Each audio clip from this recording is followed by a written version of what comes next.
आइए सुनते हैं शरद चंद्र चट्टोपाध्याय के लिखे उपन्यास श्रीकांत का 5वां भाग। निस्तब्ध गंभीर रात में गंगा के किनारे बिल्कुल अकारण ही जब इंद्र मुझे बिल्कुल अकेला छोड़कर चला गया, तब मैं रुलाई को और न संभाल सका। उसे मैं प्यार करता हूँ, इसका उसने कोई मूल्य ही नहीं समझा। दूसरे के घर में रहते हुए कठोर शासन जाल की उपेक्षा करके उसके साथ गया, इसकी भी उसने कोई कद्र नहीं की। सिवाय इसके मुझे अपशगुनियाँ अकर्मण्य कहकर और अकेले असहाय अवस्था में विदा करके बेपरवाही से चला गया। उसकी ये निष्ठुरता मुझे कितनी अधिक चुभी, इसको बताने की चेष्टा करना भी निरर्थक है। इसके बाद बहुत दिनों तक न उसने मुझे खोजा और न मैंने ही उसे। दैवात यदि कभी राह घाट में मिल भी जाता तो मैं इस तरह मुंह मोड़कर चला जाता मानो उसे देखा ही न हो। किंतु मेरा ये मानो मुझे हमेशा तो उसकी आग की तरह जलाया करता, उसकी जरा सी भी हानि न कर सकता। लड़कों के दल में उसका बड़ा सम्मान था। फुटबॉल क्रिकेट का वो दलपति था, जिम्नास्टिक अखाड़े का मास्टर था। उसके कितने ही अनुचर थे और कितने ही भक्त, मैं तो उसकी तुलना में कुछ भी न था। फिर क्यों वो 2 ही दिन के परिचय में मुझे मित्र कहने लगा, और फिर क्यों उसने मुझे त्याग दिया। परंतु जब उसने त्याग दिया तब मैं जबरदस्ती करके उससे संबंध जोड़ने नहीं गया। मुझे खूब याद है कि मेरे संगी साथी जब इंद्र का उल्लेख करके उसके संबंध में तरह तरह की अद्भुत अचरज भरी बातें कहना शुरू कर देते, तब मैं चुपचाप उन्हें सुनता रहता। छोटी सी बात कहकर भी मैंने कभी ये जाहिर नहीं किया कि वो मुझे जानता है अथवा उसके संबंध में मैं कुछ जानता हूँ। न जाने कैसे मैं उस उम्र में भी ये जान गया था कि बड़े और छोटे की दोस्ती का परिणाम प्राय ऐसा ही होता है। भविष्य जीवन में मैं भाग्यवश अनेक बड़े मित्रों के संसर्ग में आऊँगा।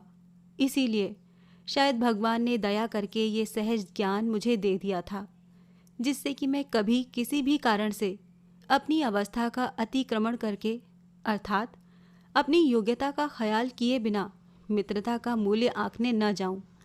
नहीं तो देखते देखते मित्र प्रभु बन जाता है और साध की मित्रता का पाश दासत्व की बेड़ी बनकर छोटे के पैरों को जकड़ लेता है। ये दिव्य ज्ञान इतने सहज में और इस सत्य रूप में मुझे प्राप्त हो गया था कि इसमें मैं हमेशा के लिए अपमान और लांछनाओं से छुटकारा पा गया हूँ। 3-4 महीने कट गए। दोनों ने ही दोनों को त्याग दिया, भले ही इसकी वेदना किसी पक्ष के लिए कितनी ही निदारुण क्यों न हो। किसी ने किसी की भी खोज खबर नहीं ली। दत्त परिवार के घर में काली पूजा के उपलक्ष्य में उस मोहल्ले का शौकिया नाटक स्टेज तैयार हो रहा था। मेघनाथ वध का अभिनय होने वाला था। इसके बंगाल में जो दृश्यपटहीन अभिनय होते हैं उन्हें यात्रा कहते हैं, जैसे कि यहाँ पर रामलीला होती है। पहले देहात में यात्रा तो अनेक बार देखी थी, किंतु नाटक अधिक नहीं देखे थे। मैंने सारे दिन न नहाया, न खाया और न विश्राम ही किया। स्टेज बनाने में सहायता कर सकने से ही मैं बिल्कुल कृतार्थ हो गया था। इतना ही नहीं, जो सज्जन राम का अभिनय करने वाले थे उन्होंने स्वयं मुझसे उस दिन एक रस्सी पकड़े रहने के लिए कहा था। इसीलिए मुझे बड़ी आशा थी कि रात्रि में जब लड़के कनात के छेदों में से अंदर ग्रीन रूम में ढूकेंगे और मार और लाठी के हूले खाएंगे, तब मैं श्री राम की कृपा से बच जाऊंगा। शायद वो मुझे देखकर भीतर भी एक आध बार जाने दें। किंतु हाय रे दुर्भाग्य, सारे दिन जी जान लगाकर जो परिश्रम किया, संध्यान के बाद उसका कुछ भी पुरस्कार नहीं मिला। घंटों ग्रीन रूम के द्वार पर खड़ा रहा। रामचंद्र कितनी ही बार आए और गए, किंतु उन्होंने मुझे न पहचाना। एक बार भी पूछा भी नहीं कि मैं इस तरह खड़ा क्यों हूँ। हाय रे अकृतज्ञ राम, क्या रस्सी पकड़वाने का मतलब भी तुम्हारा एक बारगी समाप्त हो गया? रात्रि के 10 बजे नाटक की पहली घंटी बजी। नितांत खिन्न चित्त से, सारे व्यापार के प्रति श्रद्धाहीन होकर पर्दे के सामने ही एक जगह पर मैंने दखल जमाया और वहीं बैठ गया। किंतु थोड़ी ही देर में सारा रूठना भूल गया। कैसा सुंदर नाटक था। जीवन में मैंने बहुत से नाटक देखे हैं, किंतु वैसा कभी नहीं देखा। मेघनाथ स्वयं एक अद्भुत तमाशा था। उसकी 6 हाथ ऊंची देह और 4 साढ़े 4 हाथ पेट का घेरा था। सभी कहते थे यदि ये मर गया तो बैलगाड़ी पर ले जाने के सिवाय और कोई उपाय नहीं। बहुत दिनों की बात हो गई, मुझे सारी घटना का स्मरण नहीं है, किंतु इतना स्मरण है कि उसने उस दिन जो विक्रम दिखाया वो हमारे देश के हारान पलसाई भीम के अभिनय में सागौन की डाल कंधों पर रखकर दांत किड़मिड़ाकर भी नहीं दिखा सकते। ड्रॉप सीन उठा। जान पड़ा वो लक्ष्मण ही होंगे, थोड़ा बहुत वीरत्व प्रकाश कर रहे हैं। इसी समय वही मेघनाथ कहीं से एक छलांग मारकर सामने आ धमका। सारा स्टेज चरमरा कर कांप उठा। फुटलाइट के 5-6 गोले उलटकर बुझ गए और साथ ही साथ उसका खुद का पेट बांधने का जरी का कमर पट्टा भी धड़ाक से टूट गया। एक हलचल सी मच गई। उसे बैठ जाने के लिए कई लोग तो भयभीत होकर चीत्कार कर उठे और कई लोग सीन ड्रॉप कर देने के लिए चिल्ला उठे, परंतु बहादुर मेघनाथ किसी की भी बात से विचलित नहीं हुआ। बाएं हाथ के धनुष को फेंककर उसने पतलून को थाम लिया और दाहिने हाथ से केवल तीरों से ही युद्ध करना शुरू कर दिया। धन्य वीर, धन्य वीरत्व। मानता हूं कि मैंने तरह तरह के युद्ध देखे हैं, किंतु हाथ में धनुष नहीं, बाएं हाथ की अवस्था भी युद्ध क्षेत्र के लिए अनुकूल नहीं। फिर भी केवल दाहिने हाथ और सिर्फ तीरों से लगातार लड़ाई क्या कभी किसी ने देखी है? अंत में उसी की जीत हुई। शत्रु को भागकर आत्मरक्षा करनी पड़ी। आनंद की सीमा नहीं थी। मग्न होकर देख रहा था और मन ही मन इस विचित्र लड़ाई के लिए उसकी शतकोटि प्रशंसा कर रहा था। ऐसे ही समय पीठ के ऊपर उंगली का दबाव पड़ा। मुंह घुमाकर देखा तो इंद्र। वो धीरे से बोला, बाहर आ श्रीकांत, जीजी तुझे बुलाती है। बिजली के द्वारा छू जाने के समान मैं सीधा खड़ा हो गया और बोला, कहाँ है वो? बाहर तो आ, कहता हूँ। रास्ते पर आने पर वो सिर्फ मेरे साथ चल कहकर चलने लगा। गंगा के घाट पर पहुंचकर देखा उसकी नाव बंधी हुई है। चुपचाप हम दोनों उस पर जा बैठे। इंद्र ने बंधन खोल दिया। फिर उसी अंधकारपूर्ण जंगल के रास्ते से होते हुए दोनों जने शाहजी की कुटी में जा पहुंचे। उस समय शायद रात्रि अधिक बाकी नहीं थी। कैरोसिन का एक दीपक जलाए जीजी बैठी हुई थी। उनकी गोद में शाहजी का सिर रखा हुआ था और उनके पैरों के पास एक बड़ा लंबा काला सांप पड़ा था। जीजी ने कोमल स्वर में सारी घटना संक्षेप में कह सुनाई। आज दोपहर को किसी के घर से सांप पकड़ने का बुलावा आया था। वहां इस सांप को पकड़ने में जो इनाम मिला उसने उससे ताड़ी लेकर पी ली और चढ़े नशे में संध्या के कुछ पहले घर लौट आया।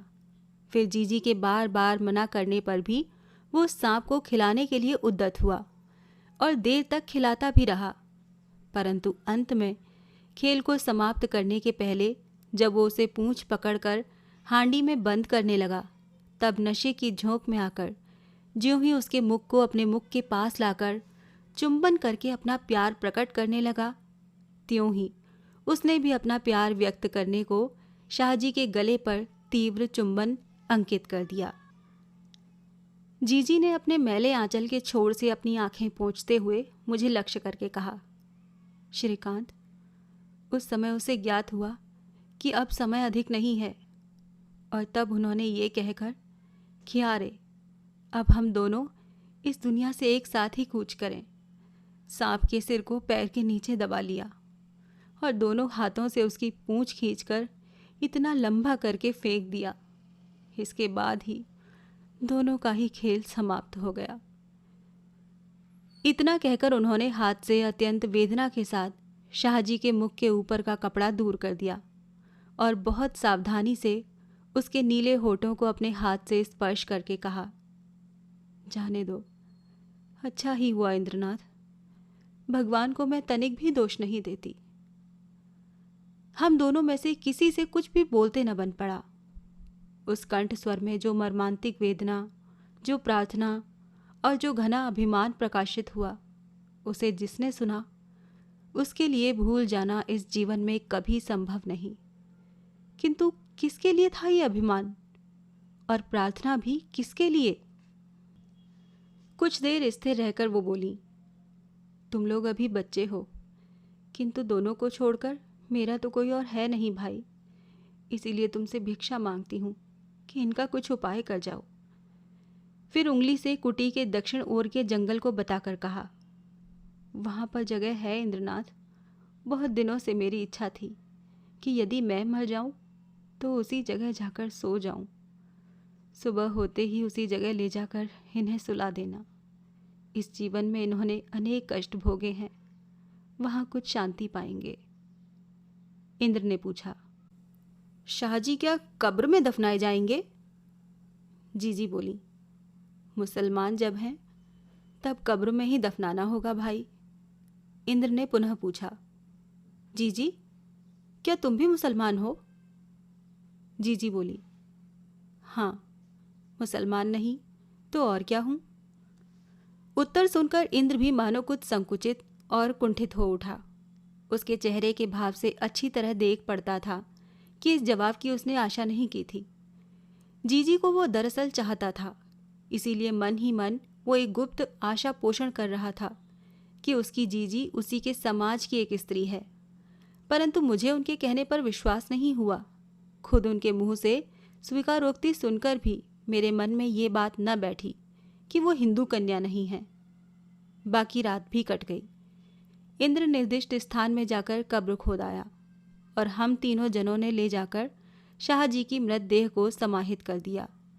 गंगा जी के ठीक ऊपर कंकड़ों का एक कगारा टूटकर मानो किसी की ठीक अंतिम शैया के लिए ही अपने आप ये जगह बन गई थी। 20-25 हाथ नीचे ही जाद्रवी मैया की धारा थी और सिर से ऊपर वन्य लताओं का आच्छादन। किसी प्रिय वस्तु को सावधानी से लुका रखने के लिए मानो ये स्थान बनाया गया था। बड़े ही भाराक्रांत हृदय से हम तीनों जने पास ही बैठे और एक जन हमारी गोद के ही पास मिट्टी के नीचे चिर निद्रा में अभिभूत होकर सो गया। तब भी सूर्योदय नहीं हुआ था। नीचे से मंद श्रोता भागीरथी का कलकल शब्द कानों में आने लगा। सिर के ऊपर आसपास वन के पक्षी प्रभाती गाने लगे। कल जो था आज वो नहीं है। कल सुबह क्या ये सोचा था कि आज रात इस तरह बीतेगी? कौन जानता था कि एक मनुष्य का शेष मुहूर्त इतने निकट आ पहुंचा है। हठात जीजी उनकी कब्र पर लेट गई और विदीर्ण कंठ से चिल्लाकर रो पड़ी, माँ गंगा, मुझे भी अपने चरणों में स्थान दो। मेरे लिए अब और कहीं जगह नहीं है।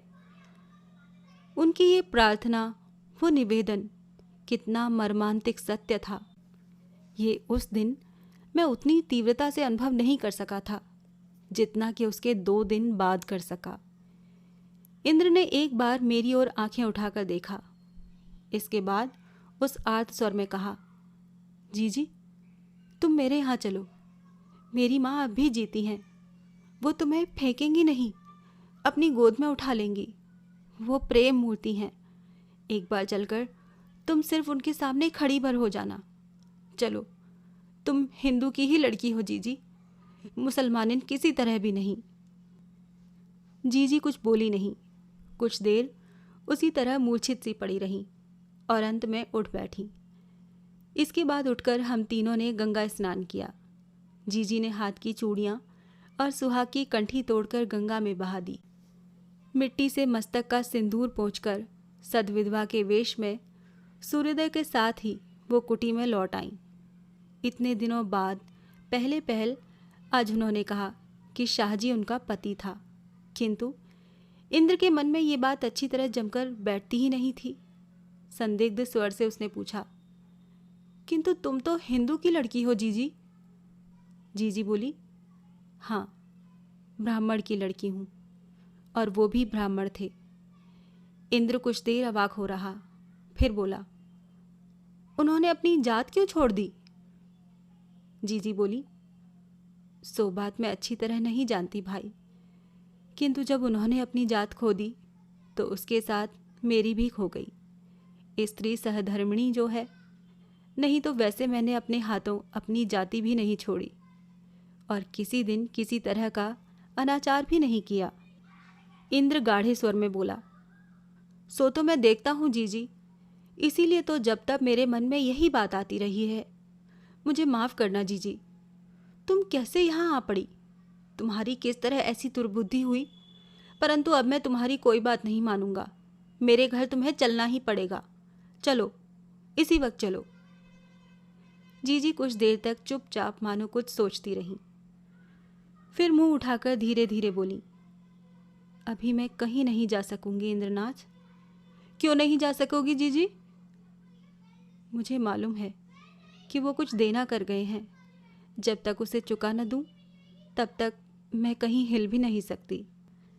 इंद्र हठात क्रुद्ध हो उठा।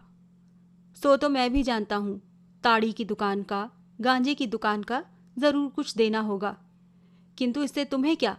किसकी ताकत है जो तुमसे रुपया मांगे? चलो तुम मेरे साथ, देखूं कौन रोकता है तुम्हें।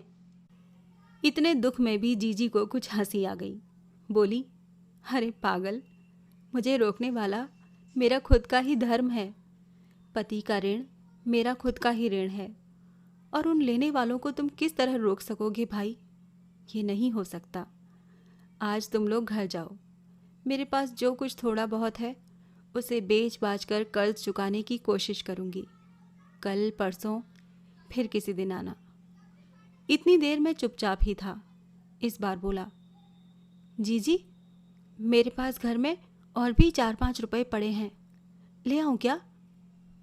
बात पूरी भी न होने पाई थी कि वो उठकर खड़ी हो गई और छोटे बच्चे की तरह मुझे अपनी छाती से लगाकर, मेरे मस्तक पर अपने होठ छुआकर, मेरे मुंह की ओर प्रेम से देखती हुई बोली, नहीं भैया, और लाने की ज़रूरत नहीं है। उस दिन तुम 5 रुपए रख गए थे, तुम्हारी वो दया मैं मरने तक याद रखूंगी। भैया, आशीर्वाद दिए जाती हूँ कि भगवान सदा तुम्हारे हृदय के भीतर बसें और इस तरह दुखियों के लिए आंसू बहाते रहें। बोलते बोलते ही उनकी आंखों से झरझर नीर झरने लगा। करीब 8-9 बजे हम घर जाने को तैयार हुए। उस दिन वो साथ साथ रास्ते तक पहुंचाने आई। जाते समय इंद्र का एक हाथ पकड़कर बोली, इंद्रनाथ, श्रीकांत को तो मैंने आशीर्वाद दे दिया, किंतु तुम्हें आशीर्वाद देने का साहस मुझ में नहीं है। तुम मनुष्य के आशीर्वाद के परे हो, इसीलिए मैंने आज मन ही मन तुम्हें भगवान के श्री चरणों में सौंप दिया है। वो तुम्हें अपना लें। इंद्र को उन्होंने पहचान लिया था। रोकते हुए भी इंद्र ने उनके पैरों की धूली सिर पर लेकर प्रणाम किया और रोते रोते कहा, जीजी, इस जंगल में तुम्हें अकेली छोड़ जाने को मेरा किसी तरह साहस नहीं होता। मन में न जाने क्यों ऐसा लगता है कि तुम्हें और नहीं देख पाऊंगा। जीजी ने उनका कुछ जवाब नहीं दिया। सहसा मुंह फेर कर आंखें पोंछती हुई वो उसी वन पथ से अपनी शोक से ढकी हुई उस शून्य कुटी में लौट गई। जहाँ तक दिखाई देती रही वहाँ तक मैं उनकी ओर देखता रहा, परंतु उन्होंने एक बार भी लौटकर नहीं देखा। उसी तरह मस्तक नीचा किए एक ही भाव से चलती हुई वो दृष्टि से ओझल हो गई। और तब उन्होंने लौटकर क्यों नहीं देखा, इसे मन ही मन हम दोनों ही जनों ने अनुभव किया। 3 दिन बाद स्कूल की छुट्टी होते ही बाहर आकर देखा कि इंद्रनाथ फाटक के बाहर खड़ा है। उसका मुंह अत्यंत शुष्क हो रहा था, पैरों में जूते नहीं थे और वो घुटनों तक धूल में भरे हुए थे। उस अत्यंत दीन चेहरे को देखकर मैं भयभीत हो गया। वो बड़े आदमी का लड़का था और साधारणतया बाहर से कुछ शौकीन भी था। ऐसी अवस्था में मैंने उसको कभी नहीं देखा था और मैं समझता हूँ कि और किसी ने भी न देखा होगा। इशारा करके मुझे मैदान की ओर ले जाकर उसने कहा, जीजी नहीं है, कहीं चली गई। मेरे मुंह की ओर उसने आंख उठाकर भी नहीं देखा। बोला, कल से कितनी जगह जाकर मैं खोज आया हूँ, परंतु कहीं वो नहीं दिखाई दी। तेरे लिए वो एक चिट्ठी रख गई हैं, ये ले। इतना कहकर एक मुड़ा हुआ पीला कागज़ मेरे हाथ में थमाकर वो जल्दी जल्दी पैर बढ़ाता हुआ दूसरी ओर चल दिया। जान पड़ा कि हृदय उसका इतना पीड़ित, इतना शोकातुर हो रहा था कि किसी के साथ आलोचना करना भी उसके लिए असाध्य था। उसी जगह मैं धम से बैठ गया और घड़ी खोलकर उस कागज़ को मैंने अपनी आंखों के सामने रखा। उसमें जो कुछ लिखा था, इतने समय बाद यद्यपि वो सब याद नहीं रहा, फिर भी बहुत सी बातें याद कर सकता हूँ। लिखा था, श्रीकांत, जाते समय मैं तुम लोगों को आशीर्वाद दिए जाती हूँ। केवल आज ही नहीं, जितने दिन जीऊँगी तुम्हें आशीर्वाद देती रहूँगी। किंतु मेरे लिए तुम दुख मत करना। इंद्रनाथ मुझे ढूंढता फिरेगा, ये मैं जानती हूँ, किंतु तुम उसे समझा कर रोकना। मेरी सब बातें तुम आज ही नहीं समझ सकोगे, किंतु बड़े होने पर एक दिन अवश्य समझोगे। इस आशा से ये पत्र लिखे जा रही हूँ। अपनी कहानी अपने ही मुंह से तुमसे कहकर जा सकती थी, परंतु न जाने क्यों नहीं कह सकी। कहूँ कहूँ सोचते हुए भी न जाने क्यों चुप रह गई। परंतु यदि आज न कह सकी तो फिर कभी कहने का मौका न मिलेगा। मेरी कहानी सिर्फ मेरी ही नहीं है भाई, मेरे स्वामी की कहानी भी है, और फिर वो भी कुछ अच्छी कहानी नहीं है। मेरे इस जन्म के पाप कितने हैं सो तो मैं नहीं जानती, किंतु पूर्व जन्म के संचित पापों की कोई सीमा परिसीमा नहीं, इसमें ज़रा भी संदेह नहीं। इसीलिए जब जब मैंने कहना चाहा है, तब तब मेरे मन में यही आया है कि स्त्री होकर अपने मुंह से पति की निंदा करके उस पाप के बोझ को और भी भाराक्रांत नहीं करूंगी।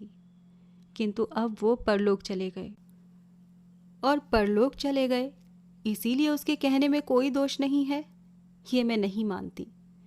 फिर भी न जाने क्यों अपनी इस अंतविहीन दुख कथा को तुम्हें सुनाए बगैर मैं किसी तरह भी विदा लेने में समर्थ नहीं हो रही हूँ। श्रीकांत, तुम्हारी इस दुखिनी जीजी का नाम अन्नदा है। पति का नाम क्यों छिपा रही हूँ, इसका कारण इस लेख को शेष पर्यंत पढ़ने के बाद मालूम होगा। इससे आगे की कहानी जानने के लिए सुनिए श्रीकांत का अगला भाग।